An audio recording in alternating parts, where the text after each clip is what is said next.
know you. О, Аза! Как дела, братуха? Как поживаешь? Чё нового? Как учеба? Абай, біз қазақпыз абай. Әр қазақ баласында патриоттық сезім болу керек. Әр қазақ баласы қазақша сөйлеу керек. Қазақша өлең айту керек. Қазақша амандасу керек. Сен басын амандас, қазақша амандас, сен. О, Азамат! Қалай жағдай? Чё, нормально, как сам? Балалар, іргелес жатқан катеттің гипотенузаға қатынаса косинус альфаны береді. Сонда не ағай? Іргелес жатқан жас баланың қатынасы мына біз сияқты топақ балдар бере ма не? Неменеге шолай бересіңдер? Неменеге шолай бересіңдер? Ей, адам! Адам мектепке келгеннен кейін, мектеп қабырғасына келгеннен кейін оқу керек. Өздерің түк білмейсіңдер. Қазақта жақсы сөз бар. Адам боп келу оңай, адам боп қалу қиын. Ей, сендер қазір оқымайсыңдар. Сендер қазір оқымайсыңдар. Ертең сендерден қандай маман шығады? Маманды қойш, ең бастысы адам боп қалу керек. Адам. Ал сендердің болса жүрістерің мынау.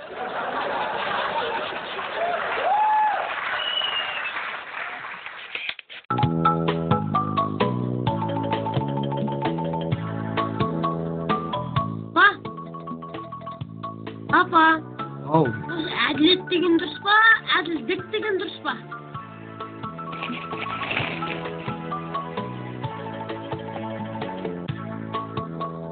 әділ ет дегенше, әділ дүк етаған дұрыс қой бала.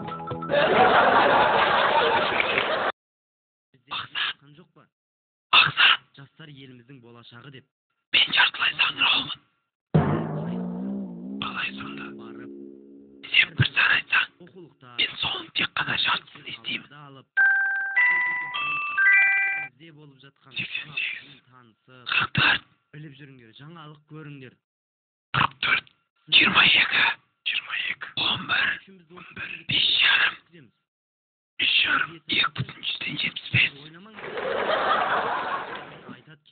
2,75, 1,375. Қарат, сен саңырау емес, математиксің ғой. Сен қызың аты кім мысал? Жігдерда, менің бар ғой, қызымның аты Гүлжайна. Өскенде гүлдей жайнап жүреді ғой. Мен қызым аты Бота. Білмеймін енді, өскенде түйеған жер. Не? Менің қызым аты Ербол.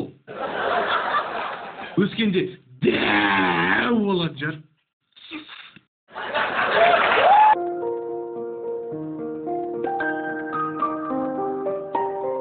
Данекер. Ау.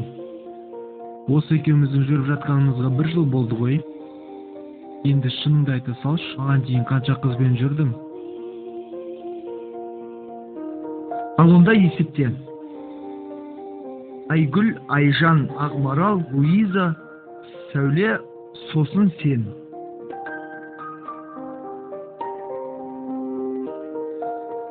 Сосын Гүлмира, Гүлжан, Гаухар,